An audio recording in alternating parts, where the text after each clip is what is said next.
don't have this power to help. So my last facility in Haiti was Satama. Is a beautiful hotel, and the owner is a Haitian lady. She's so nice, so respectful.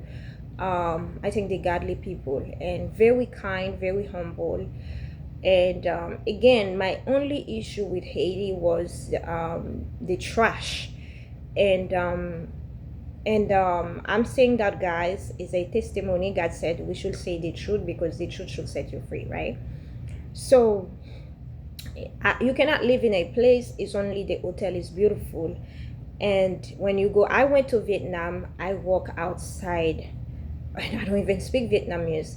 I go to South Korea, I took the train, I go everywhere. I go to Japan and everything is clean, but in my birth country is different. And this is a personal relationship. This is where I was born. So if I go to somebody else's country is dirty, I don't think I would be so deeply concerned. But when it's yours, you can feel the pain.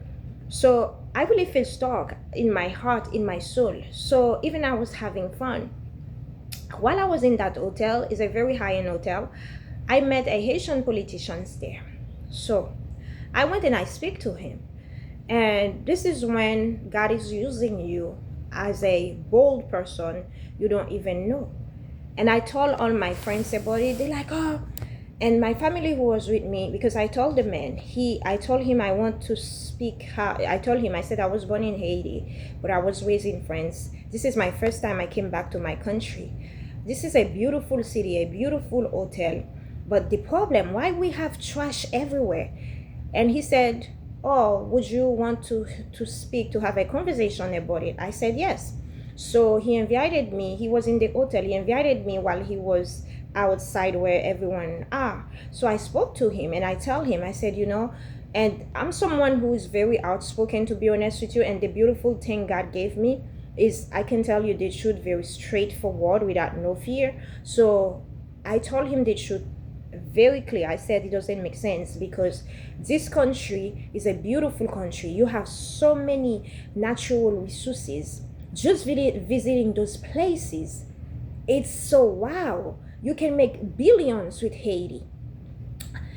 The history of Haiti, you have the museum, Citadel La Ferrière. You will live, when you visit Citadel La Ferrière, you will live how they break slavery, because everything are there. So I told them, you have to take the country back. And he told me, do you have a plan? And I told him, I said, as a child who was raised in Europe, every places that I travel, they always have a big truck to pick up trashes, to do things like that. I said, this is not so hard. So I told him what we need to do. He told me if I want to be in politics. I said no. I told him no. Because to be honest with you, I'm not into politician. I'm just a humanitarian person from heart. I like to help from my heart. I don't want to be in no politics. But if God called me for politics, maybe I will be. Only if God called me. But now I know I'm not, especially for politics in Haiti. But God gave me the word to share with this politician. I really believe this politician, God put him in this hotel for me for the Holy Spirit to use to use me as a vessel to speak. And that's why I want to share to people. Don't have fear. God said he doesn't give us a spirit of fear. And while I was speaking to him, my family told me, you cannot live in Haiti. You will die. Why? Because it's a country that is corrupt. People don't speak. They said in Haiti, when you see things like that, you don't speak. But me, the fact that I was raised in this country, so I don't know this thing, you don't speak. When I see things wrong, I'm a person who advocate for justice, for fairness. That's in my heart, in my soul. So especially my birth country, I feel like I was exiled, lost so long in a different country, far away from the land that I was born, due to all this going on. And now I come to my land, look at the experience that I have. So I felt the need to speak. And he listened to me, and he said he gonna work about it. But Haitian people, I want to tell you, you have to pray. You really have to pray, because every Haitian that I spoke to, they don't have the positive mindset. It's really hard. They give up on life in the country because of the co-op situation. God said to never give up.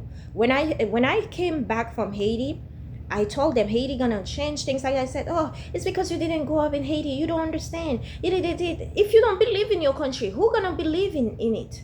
So when I came back, the best part is I was on my knees. This is when I discovered God, and I truly believe for Black people who is always focusing on Israel, they think to connect with God they have to go to Israel, what you call Israel.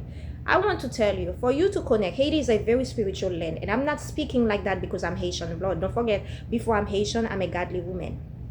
It's because of what happened to me in Haiti. People who knows me before, they will tell you I am no longer the same. I have my friends who came from friends to visit me less than 2 weeks ago. They still don't understand who I am. They said, oh, you think like God is only for you? Because I cannot speak without God, without saying God. I have so much respect for God. My faith becomes stronger after putting my feet in Haiti. I have so much fear for God. I have so much love, so much respect. Why? Because for what that I pray, He answered them. Because I have faith. And what I want to say for Black people, you want to go to people, Christian is Black people, Christian Black people. You go to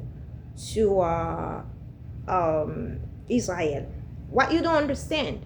I think Haiti is supposed to be the Israel that you call. Why I'm saying that? Because the Israel that you go for holy water doesn't even exist. This is what they call modern Israel. This is not the Israel you see in the Bible. This Israel was created in 1948 by Great Britain, the British, right? But Haiti is a country that made, if you read the Bible, you see how God used Moses to free the children of Israel in Egypt. That's exactly what Toussaint Louverture did. That's exactly what Pétion, Dessalines, Jean-Jacques Dessalines did.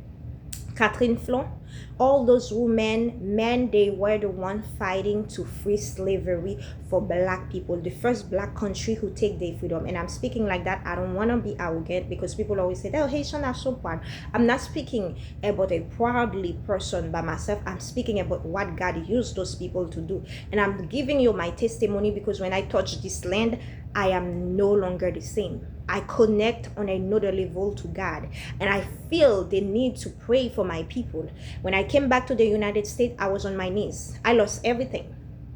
I lost my job. I lost everything, but I had peace in my heart. I didn't care for job, but I care for praying for my land. I know God will take care of me. That's how faith works. I know God was in a mission with me to take care of me.